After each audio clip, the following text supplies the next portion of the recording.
Welcome back to our video series featuring commentary from our expert panelists that participated in our webinar looking at communication challenges and learnings from COVID-19.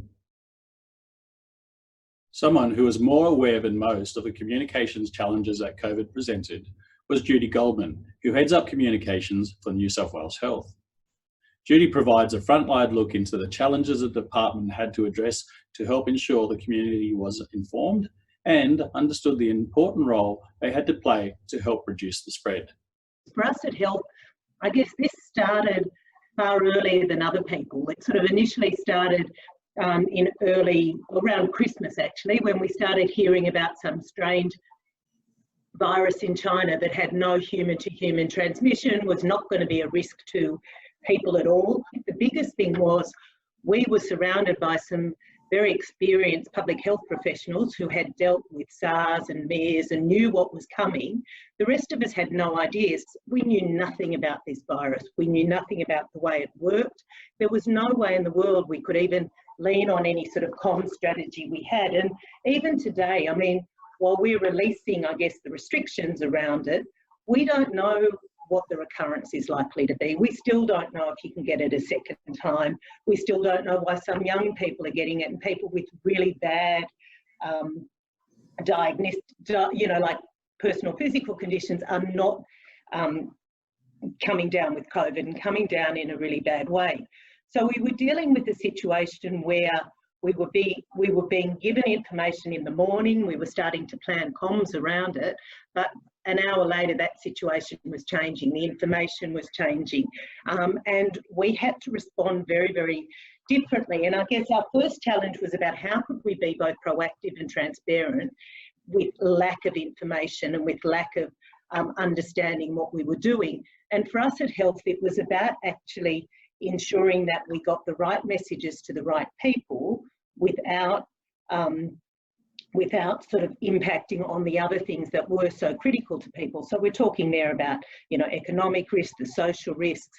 For us, even as comms people, we're thinking, what are they worried about? There's still only, 10 cases in China, and we had, I think it was the first case in New South Wales was confirmed on January the 25th, I think.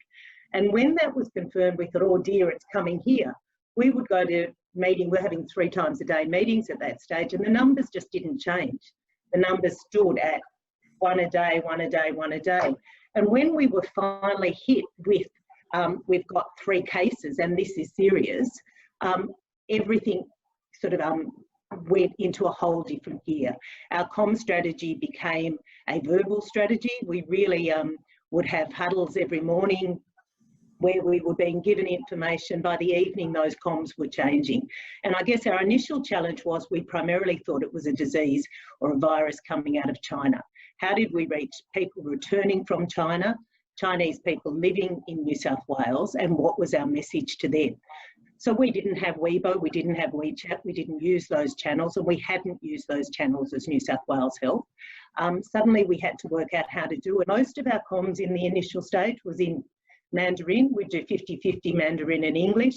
At this stage, I think the community was still thinking, oh, this is an Asian disease. There was an element of racism around. Media was reporting it very much as a Chinese virus, wasn't going to affect white people. And we had to balance that with our comms, not to create that fear factor and balance that. But we had to also reach the Chinese community.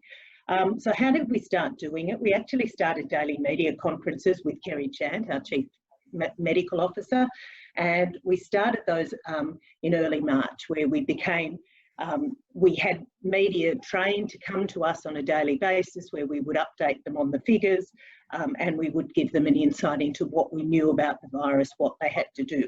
This was still probably a month before we had restrictions coming in, so we didn't have the public health order in place. We were still waiting for that. We also use some of our other people within the public health unit to help us, who can translate that really technical information into simple information. We got a paid campaign into market very quickly, a campaign that was done it was prior to us going to a whole of government campaign, and that was a Find the Facts campaign. We partnered with other government agencies, particularly Transport, who were fantastic at letting us use their assets to get our messages out there. And that was about Find the Facts, because at that stage, no one knew anything. And in the absence of us having information up there, it was being filled with all the sorts of things that you all would have seen. So our job as health was actually to ensure there was a raised level of awareness, but there wasn't panic, because as soon as we started to get panic and fear, we were going to lose it. We pretty quickly had to move into suddenly becoming experts in Farsi, because we had an outbreak in Iran, and that was sort of a very intense situation for us. Our knowledge and working understanding of those sort of languages was pretty much nil. Again, we partnered with Multicultural New South Wales and Multicultural Health so that we could ensure we were getting our messages out in the right languages to the right audiences. At this stage, I guess the anxiety was growing, and it was the first time in our life, I mean, as public health communicators, our challenge is to try and get people to be interested in our message. With this, we couldn't create content fast enough for people. The insatiable appetite, not only of the media, but of the public and in our channels. I mean, on our Facebook channels, I think at the start of this, we probably had about 100,000 followers. We now have gone up to well over 500,000, and we have most days, I think we're reaching about 2 million people. We started putting all our content onto both the website, onto our channels in social, and we started looking at what other channels we could create. We also, while we were doing this, had to actually create a team who was capable of delivering this. We needed a digital team. We needed a team of sort of content campaign people. We needed designers, and we also needed sort of some media people who could manage through a crisis and deal with that sort of speed of I guess, misinformation and information.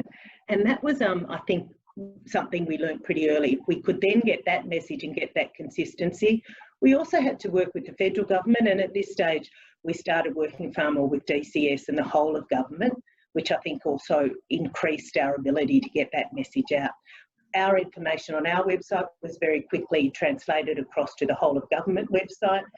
And the New South Wales Health website became a place where primarily our stakeholders went. People like GPs who don't work for New South Wales Health but needed more detailed information. They needed fact sheets, they needed resources, things to give to their patients and to their clients. So we worked very closely with customer service to make the New South Wales Gov the source for all consumers, everyone in New South Wales, and we focused our efforts in health on sort of making it information that our health professionals needed. And I think that was a really important way. We also started Facebook Live, where we gave people an opportunity to ask our public health officials questions, and we're still doing that now. So we've done that every day since early March when we started it. Quite interestingly, this week we stopped the daily press conferences at Homebush.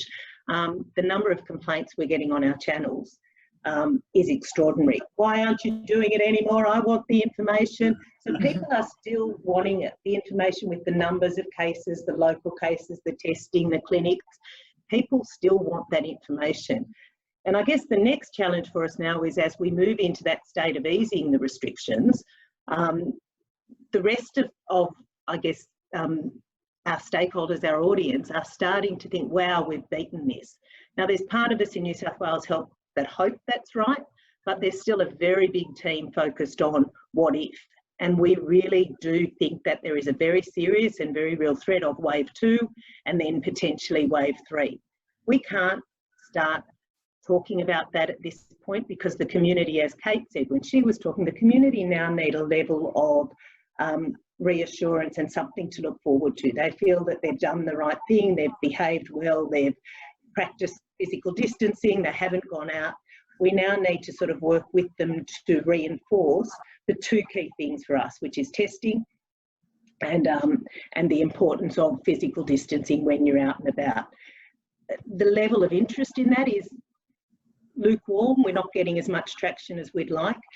Younger people are the audience we need to reach out to, because they're our highest risk, and then those at health, the vulnerable, the medically at risk groups that may not hear our messages. Seniors don't use social channels, so we're looking at other channels for them. So I guess while everyone else is winding down and thinking this is over, we're still very much in that preparedness phase. I think for us, the battle starts now. There's complacency around health messages. People think we've won that war. And for us, the message is more important than ever. I am going to ask you all to make a final statement, a final comment in regards to what communicators should be thinking about and marketers should be thinking about into the next 6 months. Look, I think just from a comms perspective, it's being agile and being able to move really quickly. And I think that's what that's taught all of us, no matter what area and no matter where we're from. It's that agility and that ability to be flexible and move, break all the rules that you would normally follow and just get those messages out there. Great. Well, panelists, thank you so much for giving the time.